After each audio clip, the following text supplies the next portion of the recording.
Welcome back to kitchen diaries. ഇന്നത്തെ recipe വളരെ tasty ആയിട്ടുള്ള രണ്ട് സ്നാക്ക് റെസിപ്പിയാണ്. ബേക്കറികളിൽ നിന്നെല്ലാം കിട്ടുന്ന അതേ പെർഫെക്ഷനിലും രുചിയിലും നമുക്ക് ചിക്കൻ കട്ട്ലറ്റ് വീട്ടിൽ ഉണ്ടാക്കിയെടുക്കാം.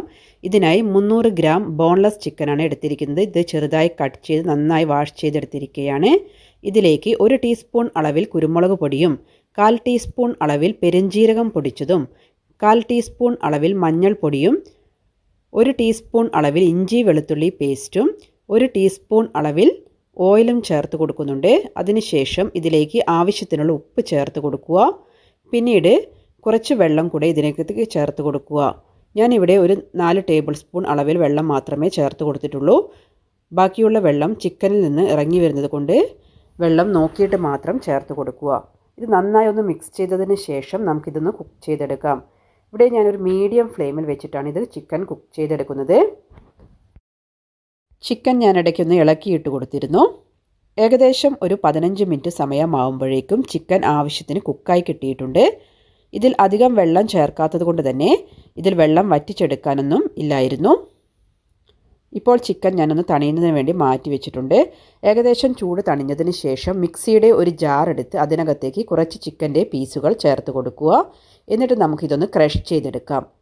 ചിക്കൻ അരഞ്ഞു പോവാൻ പാടില്ല, ഒന്ന് ക്രഷ് ചെയ്തെടുക്കേണ്ട ആവശ്യമേ ഉള്ളൂ. നമുക്ക് ചിക്കൻ കട്ട്ലേറ്റ് കഴിക്കുന്ന സമയത്ത് ചിക്കൻ്റെ ചെറിയ ചെറിയ പീസുകൾ കടിക്കാൻ കിട്ടുമ്പോഴാണ് അതിന് കൂടുതൽ ടേസ്റ്റ് അനുഭവപ്പെടുക. അപ്പോൾ ഈ ചിക്കൻ ഞാനിവിടെ മാറ്റി വെക്കുന്നുണ്ട്. ഇനി നമുക്കിതിന് വേണ്ട കൂട്ട് തയ്യാറാക്കാം. പാൻ അടുപ്പിൽ വെച്ച് ചൂടായതിന് ശേഷം അതിലേക്ക് 1.5 ടേബിൾ സ്പൂൺ അളവിൽ ഓയിൽ ചേർത്ത് കൊടുക്കുക. പിന്നീട് ഇതിലേക്ക് ചേർത്ത് കൊടുത്തിരിക്കുന്നത് മീഡിയം വലുപ്പത്തിലുള്ള 3 സവാളയാണ്. ഇത് ചെറിയ കഷ്ണങ്ങളാക്കി അരിഞ്ഞിട്ടാണ് ചേർത്ത് കൊടുത്തിരിക്കുന്നത്.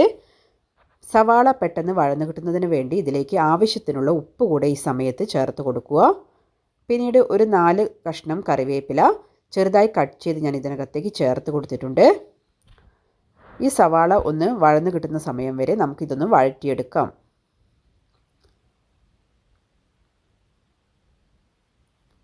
ഇപ്പോൾ സവാള ഏകദേശം വഴന്നു കിട്ടിയിട്ടുണ്ട്. ഈ സമയത്ത് ഞാൻ ഇതിനകത്തേക്ക് 2 ടീസ്പൂൺ അളവിൽ ഇഞ്ചി വെളുത്തുള്ളി പേസ്റ്റാണ് ചേർത്ത് കൊടുത്തിരിക്കുന്നത്.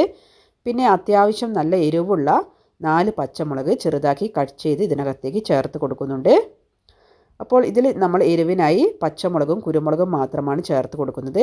നിങ്ങൾക്ക് ഒരു റെഡ് കളർ കിട്ടണമെങ്കിൽ നിങ്ങൾക്ക് വേണമെങ്കിൽ കുറച്ച് മുളക് പൊടി ചേർത്ത് കൊടുക്കാവുന്നതാണ്.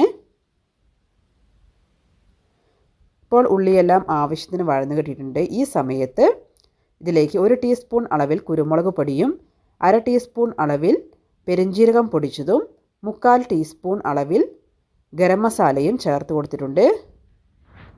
അതിനുശേഷം ഇതിലേക്ക് 1/4 ടീസ്പൂൺ അളവിൽ മഞ്ഞൾപ്പൊടി കൂടെ ചേർത്ത് കൊടുത്തിട്ടുണ്ട്. ഇവ ചേർത്തതിന് ശേഷം നന്നായിട്ടൊന്ന് മിക്സ് ചെയ്തെടുക്കുക. ആ മസാലയുടെ പച്ചമണമെല്ലാം മാറുന്ന സമയം വരെ ഒന്ന് വഴറ്റിയെടുക്കുക.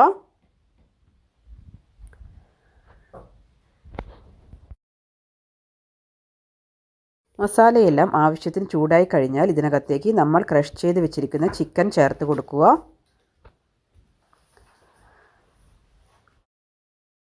ക്രഷ് ചെയ്ത് വെച്ചിരിക്കുന്ന ചിക്കൻ ഞാൻ ഈ മസാലയിലേക്ക് ചേർത്ത് കൊടുത്തിട്ടുണ്ട്. ഇവ ചേർത്തതിന് ശേഷം ഞാനിവിടെ കുറച്ച് മല്ലിയില ചെറുതാക്കി അരിഞ്ഞത് ചേർത്ത് കൊടുക്കുന്നുണ്ട്.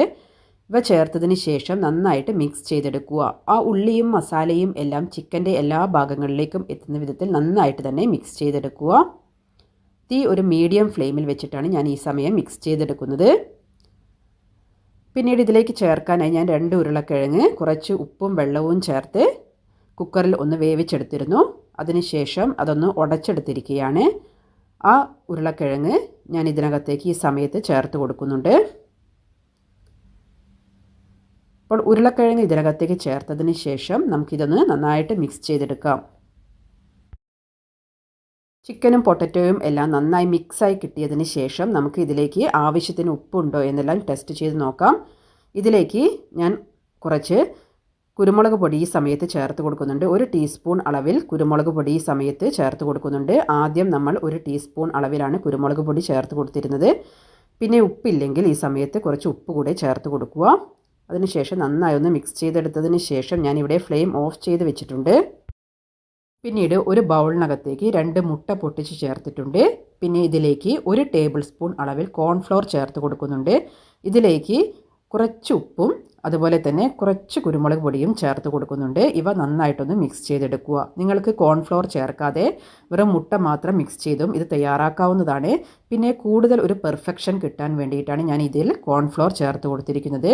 പിന്നെ ഞാനിവിടെ ബ്രെഡ് പൊടിച്ചെടുത്തിട്ടുണ്ട്. മിക്സിയുടെ ജാറിൽ ചേർത്ത് ഒന്ന് പൊടിച്ചെടുത്തിരിക്കുകയാണ്. എന്നിട്ട് അതൊന്ന് ചൂടാക്കി എടുത്തിട്ടുണ്ട്. പിന്നീട് നമ്മൾ ഉണ്ടാക്കി വെച്ചിരിക്കുന്ന കൂട്ടിൽ നിന്നും ഒരു ചെറിയ ഉരുളയെടുത്ത് നമ്മുടെ കൈവെള്ളയിൽ വെച്ച് നമുക്ക് ഇഷ്ടമുള്ള ഷേപ്പിൽ ഇത് പരത്തിയെടുക്കാവുന്നതാണ്. നിങ്ങൾക്ക് റൗണ്ട് ഷേപ്പിൽ വേണേൽ റൗണ്ട് ഷേപ്പിൽ എടുക്കാം, അല്ലെങ്കിൽ നിങ്ങൾക്ക് ഓവൽ ഷേപ്പിൽ ഇത് ഉണ്ടാക്കിയെടുക്കാവുന്നതാണ്. അങ്ങനെ ഈ കൂട്ടെല്ലാം ഞാനിവിടെ ഓവൽ ഷേപ്പിൽ ഇതൊന്ന് പരത്തിയെടുക്കുന്നുണ്ട്. അതിനുശേഷം നമുക്ക് മുട്ടയുടെ മിക്സിലേക്ക് ഈ കട്ട്ലറ്റ് ചേർത്തതിന് ശേഷം ഇതൊന്ന് ഡിപ്പ് ചെയ്തെടുക്കുക. അതിനുശേഷം നമ്മുടെ ഈ ബ്രെഡ് ക്രംസിൽ ഇതൊന്ന് പൊതിഞ്ഞെടുക്കുക. ഈ രീതിയിൽ എല്ലാ കട്ട്ലറ്റും ഞാൻ ഇതേ പ്രോസസ്സ് ചെയ്തെടുക്കുന്നുണ്ട്. ഇപ്പോൾ നമ്മുടെ കട്ട്ലറ്റ് എല്ലാം ഞാനിവിടെ ഈ ഒരു രീതിയിൽ കോട്ട് ചെയ്തെടുത്തിട്ടുണ്ട്. അപ്പോൾ കുറച്ച് കൂടുതൽ ക്വാണ്ടിറ്റിയിലാണ് ഞാനിത് ഉണ്ടാക്കിയെടുക്കുന്നത്. അതുകൊണ്ട് തന്നെ ഇവിടെ ഞാൻ ഫ്രീസറിൽ സ്റ്റോർ ചെയ്യുകയാണ്. ഇതിനായി കണ്ടെയ്നറിലേക്ക് കുറച്ച് കട്ട്ലറ്റിൻ്റെ കൂട്ട് നിരത്തി വെച്ചതിന് ശേഷം അതിലേക്ക് മുകളിലായിട്ട് ഞാനിവിടെ ഒരു ബട്ടർ പേപ്പർ വെച്ച് കൊടുത്തിട്ടുണ്ട്. അതിനുശേഷം ബാക്കിയുള്ളവ കൂടെ നിരത്തി വെച്ചതിന് ശേഷം ഇതടച്ച് ഫ്രീസറിൽ സ്റ്റോർ ചെയ്യുകയാണ് ചെയ്യുന്നത്. ബാക്കിയുള്ളവ ഞാൻ ഈ സമയത്ത് ഫ്രൈ ചെയ്തെടുക്കുന്നുണ്ട്. അതിനായി ചീനച്ചട്ടിയിൽ ഓയിൽ ചൂടായതിന് ശേഷം തീ ഒരു മീഡിയം ഫ്ലെയിമിലേക്ക് മാറ്റി നമുക്കിത് ഫ്രൈ ചെയ്തെടുക്കാം. ഇത് ഇടയ്ക്ക് ഒന്ന് തിരിച്ചിട്ട് കൊടുക്കുക. അതിനുശേഷം എല്ലാ ഭാഗവും ഒരേ ഗോൾഡൻ കളർ ആവുന്ന സമയത്ത് നമുക്കിത് അടുപ്പിൽ നിന്ന് കോരി മാറ്റാവുന്നതാണ്. ഇപ്പോൾ കട്ട്ലറ്റ് ഏകദേശം ഇവിടെ കുക്കായി വന്നിട്ടുണ്ട്. ഈ സമയത്ത് ഞാനിത് അടുപ്പിൽ നിന്ന് കോരി മാറ്റുന്നുണ്ട്. ഇപ്പോൾ നിങ്ങൾക്ക് കണ്ടാൽ തന്നെ അറിയാം, വളരെ പെർഫെക്റ്റായിട്ട് തന്നെ കട്ട്ലറ്റ് ഉണ്ടാക്കിയെടുക്കാൻ സാധിച്ചിട്ടുണ്ട്. ബാക്കിയുള്ള കട്ട്ലറ്റ് കൂടെ ഞാൻ ഉണ്ടാക്കിയെടുക്കുന്നുണ്ട്. അപ്പോൾ തീ ഒരു മീഡിയം ഫ്ലെയിമിൽ വെച്ച് ഉണ്ടാക്കിയെടുത്ത് കഴിഞ്ഞാൽ ഇത് പൊട്ടിപ്പോവുകയോ അല്ലെങ്കിൽ എണ്ണ കുടിക്കുന്ന ഒരു പ്രശ്നമോ വരുന്നില്ല. അപ്പോൾ നമ്മുടെ കട്ട്ലറ്റ് എല്ലാം ഇവിടെ തയ്യാറായിട്ടുണ്ട്. നമ്മൾ അടുത്തതായി ഉണ്ടാക്കുന്നത് മുട്ട ബജിയാണ്. ഇതിനായി ഞാനിവിടെ 4 മുട്ട പുഴുങ്ങിയെടുത്തിട്ടുണ്ട്. അതിനുശേഷം ഇതൊന്ന് കട്ട് ചെയ്ത് ഇതിൻ്റെ യോക്ക് ഞാനിവിടെ സെപ്പറേറ്റ് ചെയ്ത് വെച്ചിട്ടുണ്ട്. ഇനി നമുക്ക് ഇതിന് വേണ്ട മസാല തയ്യാറാക്കാം. ഇതിനായി ഞാനിവിടെ ഒരു പാൻ അടുപ്പിൽ വെച്ച് അത് ചൂടായതിന് ശേഷം അതിലേക്ക് 1 ടേബിൾ സ്പൂൺ അളവിൽ ഓയിൽ ചേർത്തിട്ടുണ്ട്. പിന്നീട് ഇതിലേക്ക് ഇഞ്ചി വെളുത്തുള്ളി കുറച്ച് ചതച്ചത് ചേർത്ത് കൊടുക്കുന്നുണ്ട്. അതിനുശേഷം ഇതൊന്ന് വഴറ്റിയെടുക്കുന്നുണ്ട്. ആ ഇഞ്ചിയുടെയും വെളുത്തുള്ളിയുടെയും പച്ചമണമെല്ലാം മാറുന്ന സമയം വരെ ഒന്ന് വഴറ്റിയതിന് ശേഷം ഇതിനകത്തേക്ക് 2 വലിയ സവാള ചെറുതാക്കി അരിഞ്ഞതാണ് ഞാൻ ചേർത്ത് കൊടുത്തിരിക്കുന്നത്. പിന്നീട് ഇതിലേക്ക് ഒരു 4 പച്ചമുളക് ചെറുതായി അരിഞ്ഞതും ചേർത്ത് കൊടുക്കുന്നുണ്ട്. അധികം എരിവില്ലാത്ത പച്ചമുളകാണ് ഞാൻ എടുത്തിരിക്കുന്നത്. പിന്നീട് ഇതിലേക്ക് ആവശ്യത്തിനുള്ള ഉപ്പ് ചേർത്ത് കൊടുക്കുക. ഉപ്പ് ചേർത്തതിന് ശേഷം ഇതൊന്ന് വഴറ്റിയെടുക്കുക. ആ സവാള വഴന്നു വരുന്ന സമയം വരെ നമുക്കിതൊന്ന് ഇളക്കിയെടുക്കാം.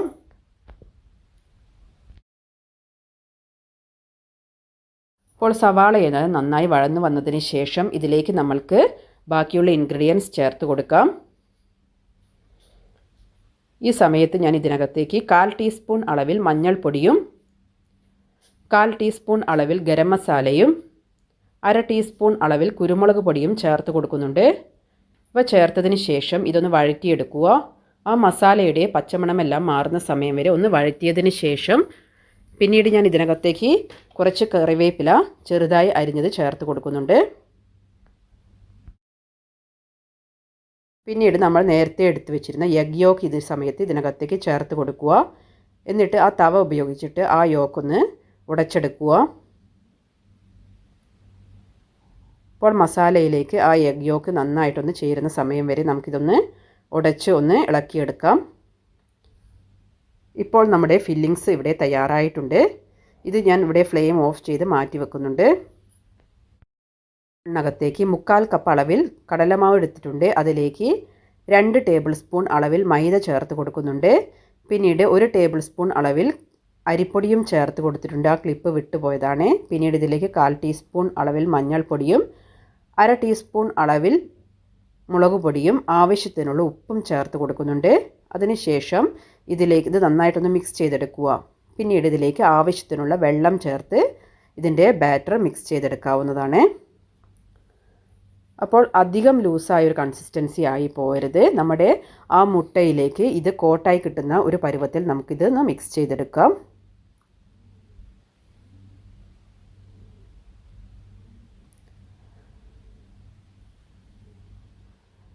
അപ്പോൾ ബാറ്റർ ഇവിടെ തയ്യാറായിട്ടുണ്ട്.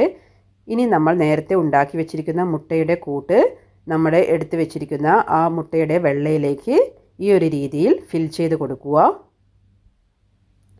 അപ്പോൾ ചെറിയൊരു ബോൾസാക്കി എടുത്തതിന് ശേഷം ഇതിൻ്റെ സെൻറ്ററിലേക്ക് ഇത് ഫിൽ ചെയ്ത് കൈകൊണ്ടൊന്ന് പൊത്തി വെച്ച് കൊടുക്കുക. അപ്പോൾ ഇതെല്ലാം ഞാനിവിടെ തയ്യാറാക്കിയിട്ടുണ്ട്. ഇനി നമുക്കിത് ഫ്രൈ ചെയ്തെടുക്കാം. ഇതിനായി ഒരു ചട്ടിയിലേക്ക് ഓയിൽ ചൂടാവാൻ വെച്ചിട്ടുണ്ട്. തീ ഒരു മീഡിയം ഫ്ലെയിമിൽ വെച്ച് നമുക്ക് ഈ മുട്ട ഇതിനകത്തേക്ക് ചേർത്ത് ഇതിലേക്കൊന്ന് ഡിപ്പ് ചെയ്തെടുത്തതിന് ശേഷം നമുക്കിത് ഫ്രൈ ചെയ്തെടുക്കാം. കുറച്ചൊരു ലൂസായ കൺസിസ്റ്റൻസിയിൽ ആയിരിക്കണം മാവ് ഉണ്ടാവേണ്ടത്. അപ്പോൾ ഞാനിത് അടുപ്പിലേക്ക് ചേർത്തതിന് ശേഷം ഇത് തിരിച്ചും മറച്ചുമിട്ട് ഒന്ന് ഫ്രൈ ചെയ്തെടുക്കുന്നുണ്ട്.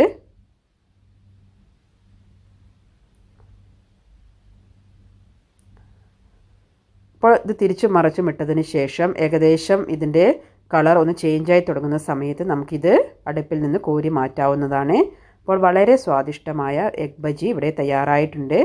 ഈ നോമ്പിൽ നിങ്ങൾ ഈ രീതിയിലെല്ലാം ഒന്ന് ട്രൈ ചെയ്ത് നോക്കുക. നിങ്ങൾക്ക് ഇഷ്ടമായാൽ ലൈക്ക് ചെയ്യുക, ഷെയർ ചെയ്യുക, സബ്സ്ക്രൈബ് ചെയ്യുക. Thank you for watching.